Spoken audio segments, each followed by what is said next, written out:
Hey fellow explorers, it's again me, Mario. This is my second video in this little mini series about the three main stages of the game, the early game, the mid game, and the late game. Today we're going to talk a bit about the mid game, which is something that it's not widely known as the early game or the late game. It's because the definition of mid game changes a lot depending on the Euro game you're playing. In some Euro games, the mid game is just a prosecution of the early game, so you're still going for economy as much as you can, while only the late game you start taking conversions. In some other games, you are looking for good conversions right from the start of the game. It depends normally on the game length and on how deep the game is. Arnak, while still being deep enough and while still being long enough, I would say, I mean, it's 1 hour and a half um, in 3 players, I think, something about that, something like that. It's still very important right from the start of the mid game to go for good conversions. We're going to see why in the last video, I think, but it's still going to keep in mind that getting good point conversions right now it's pretty important. So, what's the mid game? The mid game starts somewhere in the second round and finishes somewhere in the fourth round. It depends a bit on if you had a great first round, so you're going to already have a very good second round that's going to be directly linked to the first round, or if you have still some plans to conclude on the second round, like getting an assistant. It's what I'm thinking mostly. If you weren't able to get an assistant on the first round, you're going to get an assistant on the second one, regardless of the conversions, I think. So, um, from that point of view, you can also call some part of the second round as still the early game, but there's that. So, what are you aiming at in the mid game? That's what I was asking myself on the early game too. So, what's our aim in the mid game? Our aim is to find a current plan. We would like to find a good path, like strategic path. I mean, a long-term plan to be able to score efficiently.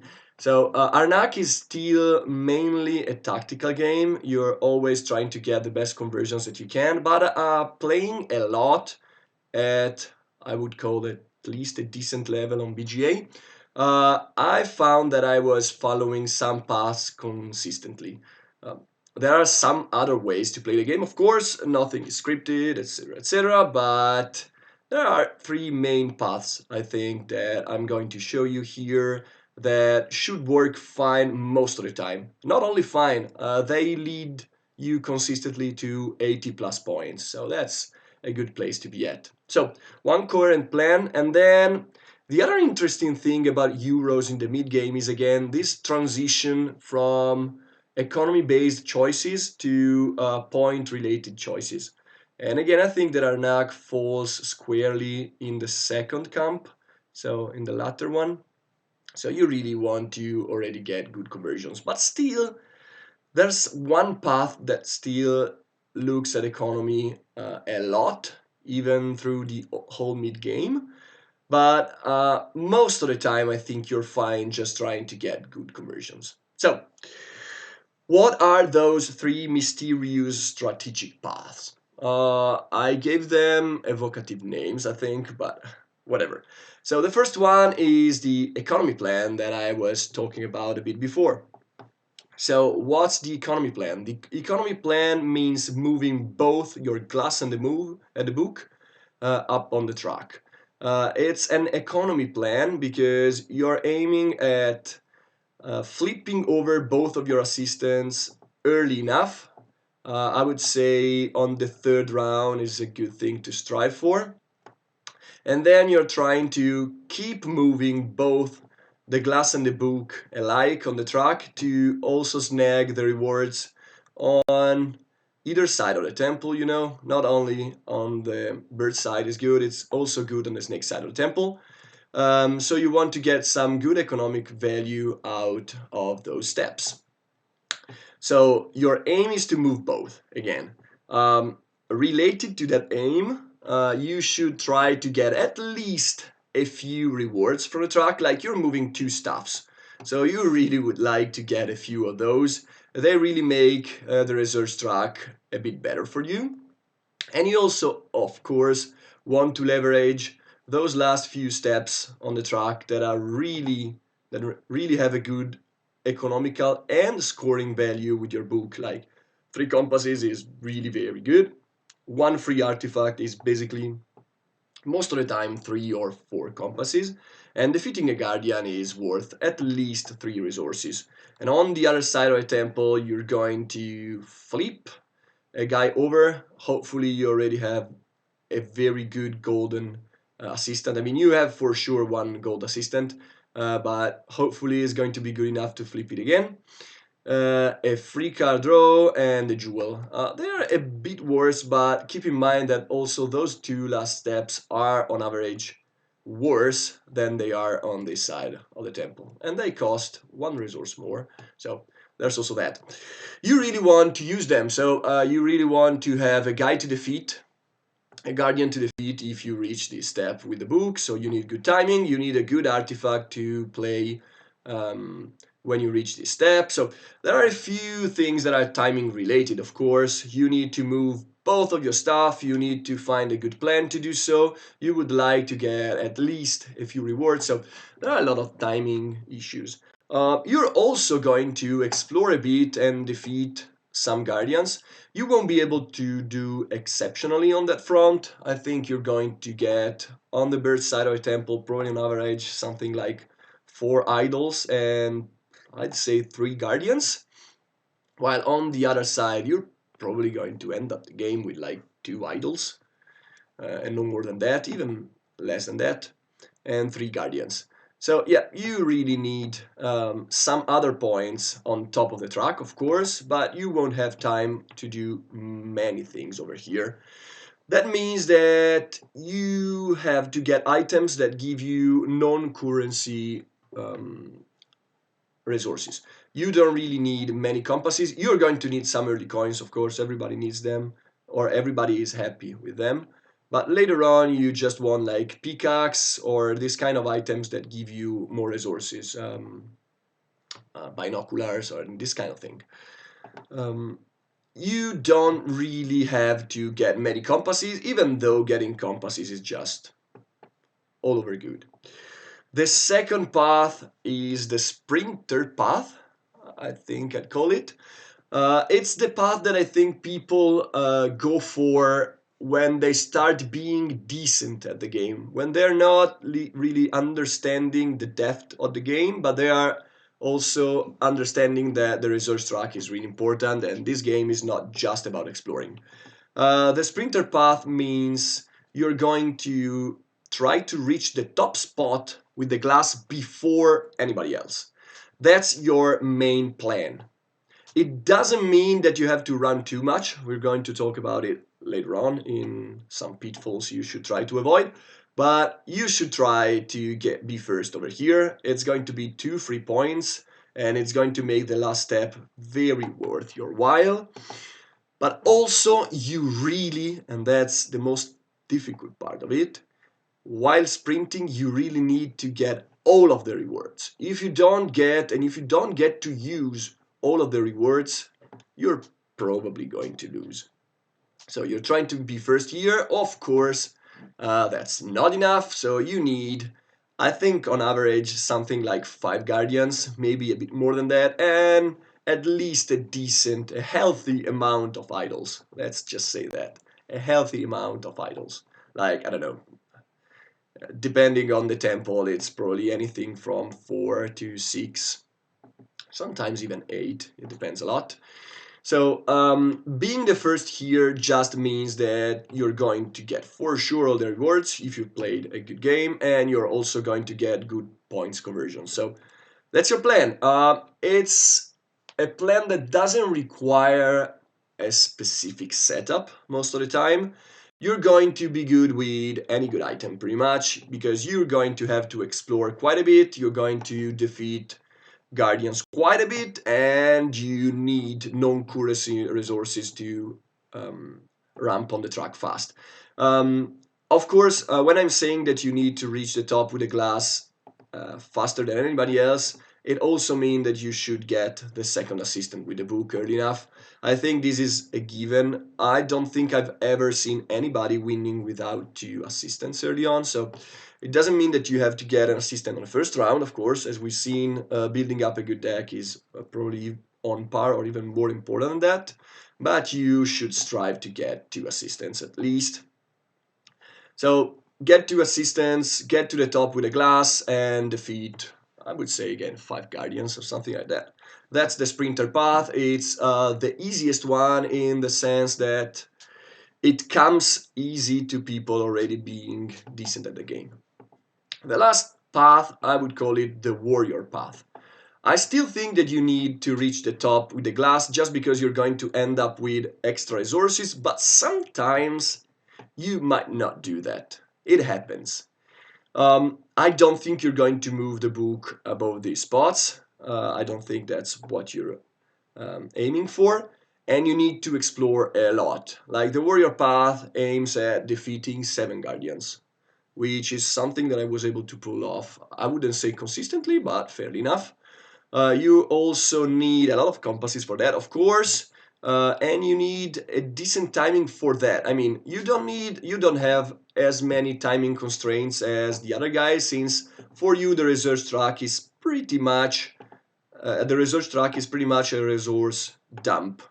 It's your dumping station. You're going to leave here all the resources that you can just to get some steps and get more points, but your main aim is to convert the resources into points by exploring and defeating guardians, which is on average better as far as conversion goes, uh, but it's unreliable, of course, and also in every game you're going to have, in my opinion, in pretty much every game you're going to have enough resources to still reach the top and make it worth it your while. So you need, as a setup, you of course need a lot of compasses, and all the exploring related items are very good for you. Mainly the brush and the bow and arrows are amazingly good for you, of course.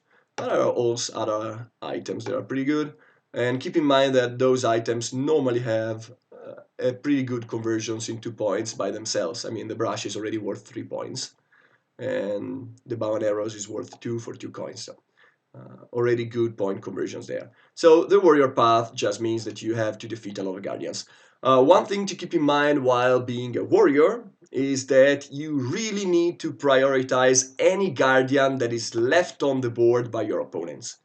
They are going to be incredibly good for you because they are going to be the main way you're going to get points, and they are, by the way, remember, the best conversion ever in the game, resources into points. It's something between 2 and 3 resources to get 5 points because you're going to invest 3 to 4 resources into them and get back 1 resource on average. Some can even give you more by giving you a card draw. So keep that in mind. And you really want to get the ones left on the board because you won't have, even if you go out of your hand to get enough compasses, you won't have enough archaeologist action or enough um, free sites to explore without also defeating guardians from somebody else. So keep in mind that's your priority: exploring and defeating guardians left on the boards by your opponents. So that's the warrior path. Out of these 3 paths, which, as I said before, are going to lead you to 80 more points most of the game once you know some of the nuances, like once you know the good items, the good conversions, and how to properly use them. There are also some niche plans, like there are some combos. There's one that it's pretty well known. I don't know if those items are in this game. Oh, it's at the start of the game, so they're not. The large backpack, which for 3 coins gives you 1 point, 1 coin, and it will let you draw a card from the bottom of your deck. And the other one being fishing rod, that for 2 coins and 2 points gives you a free purchase for 3 coins, or actually a discounted purchase for 3 coins each time you draw into it, and they are going to make your game item heavy. But even in those games, you might notice that in those 3 paths, I've never ever said anything about points from items. I spoke about idols, about guardians, about the resource track. Items and artifacts are going, cards in general are going to be a residual part of your scoring. They won't make up your bulk. That's my experience at least. Normally you have something between 12 and 18, maybe 20 sometimes, points from items and artifacts. You can get more, of course, but you have to sacrifice quite a bit. So be careful doing that. It won't be always the best plan. So that's the main caveat. You can also find some other niche plans, like I've seen somebody's having some success in very few games by advancing both the glass and the book without reaching the top. But I think it gets tricky at that point because those last few steps are going to give you such good conversions that, in my opinion, you should take them most of the time. So there's that. That's my opinion, at least. Some pitfalls to avoid. The first one, I think, is about not rushing too much to the top. Like when you're playing Arnak, you really, really want to reach the top. And when you're playing the sprinter game, you really, really, really want to reach the top. But the speed at which you're reaching the top is very important. You just want to keep one step, and only one step most of the time, ahead of your opponents.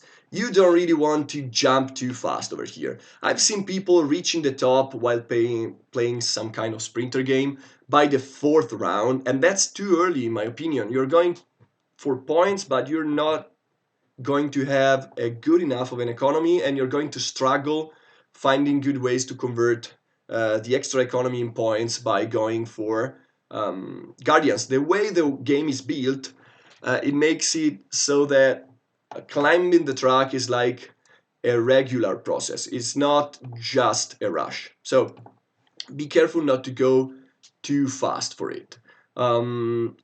So keep yourself ahead of your opponents just by one step most of the time, and be ready to take another step when that's necessary to snag those rewards and to try to be the first one. But being the first by a mile doesn't matter a thing actually, and it's probably detrimental because the other guys are going to invest resources in a better way.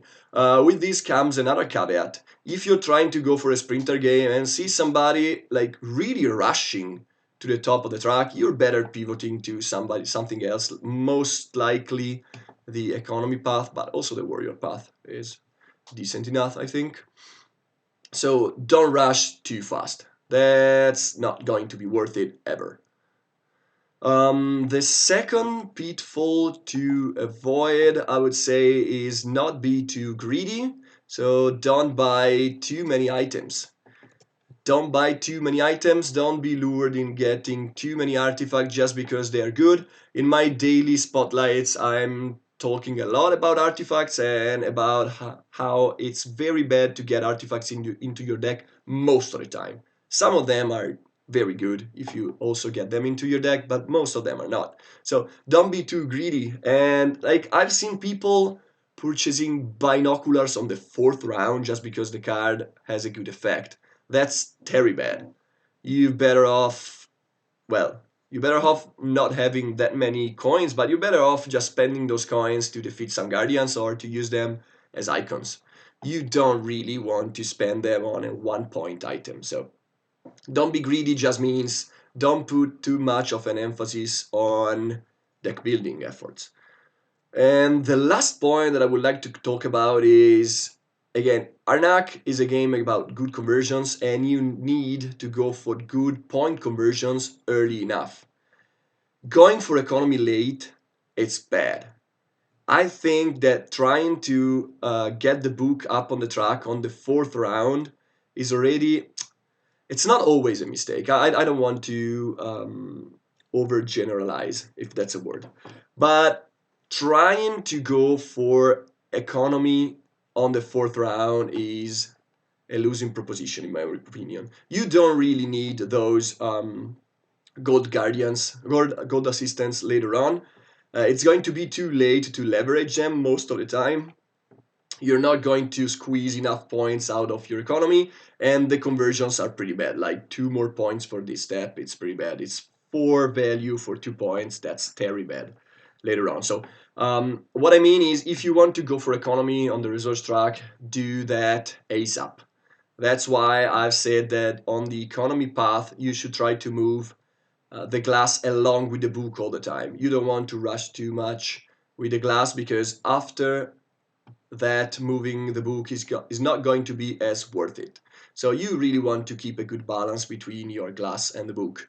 Going for economy late is also pretty bad by buying some items that are not worth points, but that's also what I said before about not being greedy on items. So they are overlapping, of course, but those three are the main pitfalls, I think. Rushing too much to the top, getting too many cards, and going for economy late. Like, moving the book is mainly economical till I would say this point on this temple, and till this point on this temple. So be careful with that. You want points already in the mid game and already from the start of the mid game. So if you want to go for economy, do that ASAP. If you wait for it, it's not going to be worth it ever. So that's that. I hope you don't think after this video that Arnak is a shallow game, because it's not. Again, there are a lot of choices you have to make each and every turn to be able to fulfill your path.